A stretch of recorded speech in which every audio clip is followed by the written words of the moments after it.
Good morning, guys, and welcome back to my channel. So today I actually had the inspiration to reflect back on fragrances I used to wear when I was younger, and I thought it might be kind of fun to make a list of the perfumes that I wore all the way from when I was very, very young that brought me until present day. So I thought I would share with you guys all of the perfumes that kind of brought me to my present day and where I'm at. So if you're interested in hearing what some of those are, however embarrassing they may be, then stay tuned. Also, if this is your first time here, thank you so much for clicking on my thumbnail.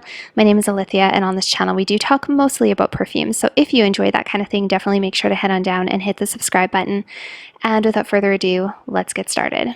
So obviously I don't have most of these perfumes anymore, so I'm just going to be showing you pictures and notes and kind of telling you what period of my life I wore them in, as well as what it reminds me of and kind of my vague recollection of what they might smell like. So the first perfume that I have a recollection of ever wearing or being around me was when I was about 11 or 12 years old. So this puts me into about grade 5, grade 6. And I remember, and this is going to date me, but the perfumes that were really big at that time were Vanilla Fields and Sunflowers by Elizabeth Arden, as well as Exclamation. I still remember Exclamation being around. Now that one was released in 1988. It's a very old perfume. Vanilla Fields came out in 1993, and Sunflowers by Elizabeth Arden came out also in 1993. And when I was in grade 6, this would have been 1996. So some of these perfumes were fairly new. The Exclamation was a little bit older, but still, I guess, relatively new. And these ones were sort of readily available at your local drugstore, at your Walmart, at your grocery stores. And I didn't actually own any of these ones myself, except I think Vanilla Fields I may have owned at one point. But these are kind of the very first recollection I have of friends wearing perfumes and me going to their house, and they would have perfumes at their houses, and I would kind of borrow and share with them. And I didn't particularly like Exclamation, and oh my gosh, I think if I smelt it today, I would think it was so dated. It's been a very long time since I've smelt that one, but Vanilla Fields, I can remember how that smelt, and I remember really, really liking it. In any case, those are the very first 3 perfumes that I sort of have a recollection of in my life. The second perfume, or I guess the fourth perfume that I have a recollection of, was when I was about 13 years old. And this is CK1, Calvin Klein 1. So that one was insanely popular when it came out. I'm sure you guys have smelt it or used to wear it. If you guys are in your late 20s and up, you probably wore Calvin Klein 1 at some point. So it did come out in 1994. And I remember it being like the hot perfume of the moment. Like all the girls at school, all the cool people wore CK1. I think it was a little bit unisex, but I seem to remember women wearing it more than men. And I remember in middle school it was very, very popular, and I lusted after it so much. Calvin Klein was huge.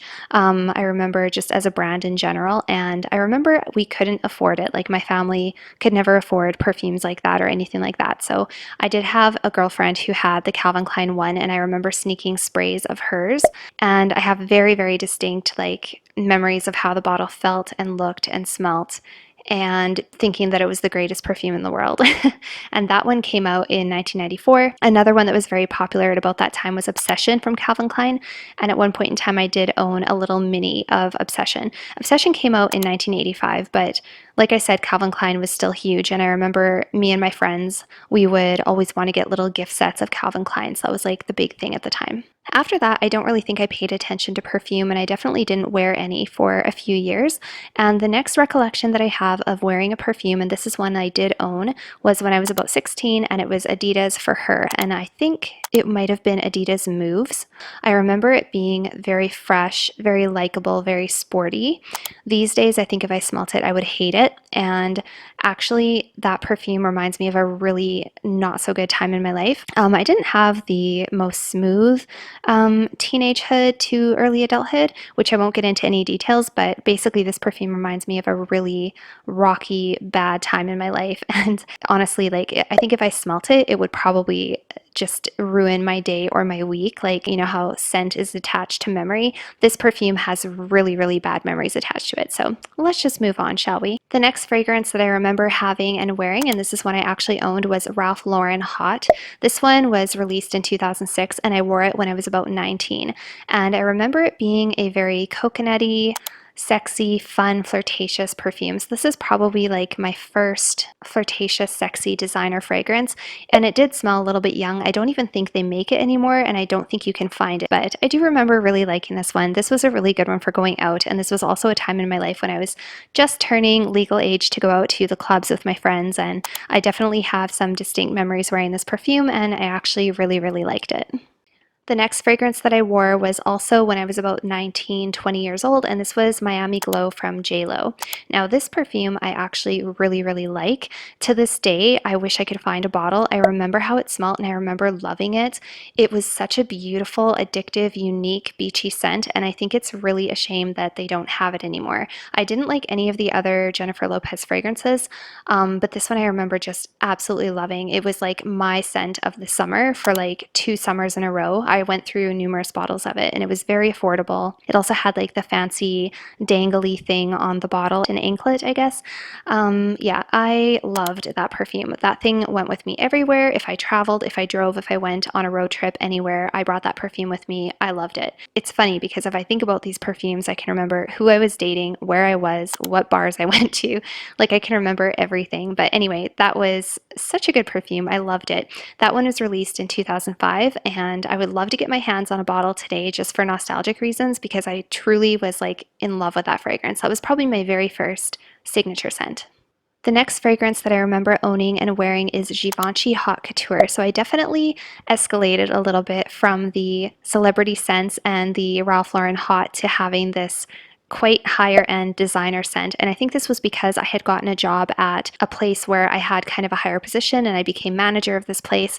And I remember just absolutely loving this fragrance. And Givenchy Hot Couture I was wearing when I was about 21 years old. And I remember I went through at least 2 full bottles of this fragrance. I still really like it. To this day, I do think it is still pretty popular and a lot of people really like Hot Couture. Some people prefer the EDP, some people prefer the EDT. I don't know which version I had. I can't remember. I didn't pay attention to that kind of thing when I was younger, but that was my signature scent for a good year or so of my life.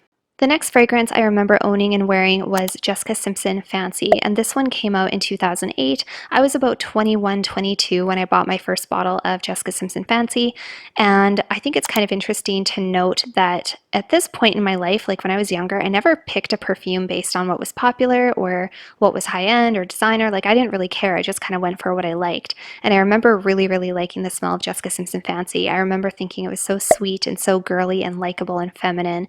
And some people say that it's been reformulated since then. I wonder if it has been because I don't like it as much today as I did then, but that could very well be just my nose changing. But in any case, Jessica Simpson Fancy was definitely a love of mine for quite a while. The next fragrance I remember owning was Hypnotic Poison Eau de Toilette, and this perfume was released in 1998. I first purchased a bottle of this when I was about 23 years old, I believe, and this is the one that I told you guys I wore over and over and over for a couple of years. This was my signature scent for a long time. I wore this all the time. I wore this to really inappropriate occasions. Like I just wore this perfume nonstop, even though it is a very heavy, sensual, almondy vanilla nighttime, super big performance. I wore this all the time. Spring, summer, day, night, it didn't matter. I wore this perfume. And I think there's such a nice innocence associated with that. You know, like I feel like today I know too much. I'm like, I can't wear that perfume here. I can't wear that perfume there. I have to wear it a certain time. I kind of like the innocence that I had when I was younger, that I just didn't care. And I just wore whatever I want, whenever I want, if I felt like it. You know, I wish I could go back to those times. Maybe I should go back to those times. These days, I'm actually quite sick of it because I did wear it so much. It kind of encapsulates a certain part of my life, certain people, certain places, and I'm just kind of past that area with those people and I don't really want to revisit it. The next fragrance that I remember owning is Dolce Gabbana Light Blue. Now this one came out in 2001 and I was kind of late to the train to try it, and I was about the same age. I was about 23, 24 when I tried this fragrance, and I really, really loved it when it first came out. I think I've told you guys before that these days I can't tolerate light blue. Something about it I find very screechy, gives me a headache. I just don't like it, but when it did come out, I really, really enjoyed it, and I did wear it, I would say, somewhat religiously. It wasn't really a signature scent, but I did wear it quite consistently for at least a few months. The next fragrance that I remember owning was Marc Jacobs Daisy, and I wore this one when I was about 25 years old. So this one actually reminds me of nursing school the first time I went. So I've been to nursing school twice because I first became an LPN and then I went back to become an RN. So I went to become an LPN when I was 25, and this was my signature scent for I think a year and a half while I was in nursing school. I wasn't really big into perfumes at the time. I don't even really know what inspired me to go out and buy one. At that time in my life, I was not focused on fragrance and smelling good and all of that kind of stuff. But I do remember really liking this one. I remember getting a lot of compliments on it, and it was quite popular for a while. And to this day, I still really enjoy the scent of Marc Jacobs Daisy. I'm just kind of past it. I can't bring myself to wear it. During that period of time, I also did try out a lot of other Marc Jacobs perfumes. I think there was Dot, and I can't remember all of the other ones, but there was quite a few Marc Jacobs perfumes that were very popular at that time. When I was about 25, 26, somewhere around there, I do remember also going out and purchasing Vera Wang Lovestruck and Vera Wang Princess. I do remember owning both of those, and I think this was when I was just starting to appreciate a sweeter scent. I don't remember these ever becoming signature scents or anything like that. I think I had them for not very long and I ended up passing them along. I think I liked Vera Wang Princess better than Lovestruck, but yeah, I do remember vaguely having both of those ones in my collection. The next fragrance that I remember owning was Viktor and Rolf Flower Bomb. When I was about 28 or 29, I purchased this one. So this is actually quite a wide span of time because Viktor and Rolf Flower Bomb has been a favorite fragrance of mine for at least 5 or 6 years. So this kind of brings us almost to present day. So Viktor and Rolf still is one of my favorite fragrances, and that one has been around with me since I was about 28, 29 years old. So I guess that's kind of the end of my fragrance journey, but I did purchase a couple of more after the Viktor and Rolf Flower Bomb, and I'll let you know what those are. That brings us to actually where I'm at today and what my perfume collection is like right now. So like I said, Viktor and Rolf Flower Bomb was my signature scent 5 or 6 years ago. I went through a whole bottle, and that was the only perfume I had for quite a long period of time. And then a couple of years later, when I was at the mall, I discovered Narciso Poudre, which I really liked. I shortly thereafter brought that one into my collection. I must have been about 30 years old, maybe 31, when I brought that one into my collection. And then shortly after that, I also discovered Miss Dior, which I really liked. And at this point, I still didn't ever have any plans to have a big perfume collection. I had no aspirations to have a big collection or anything like that. I kind of just bought what I liked. And when I purchased Miss Dior, that was the most expensive perfume I think I'd ever purchased. And it was kind of the most like posh, classy perfume I'd ever purchased.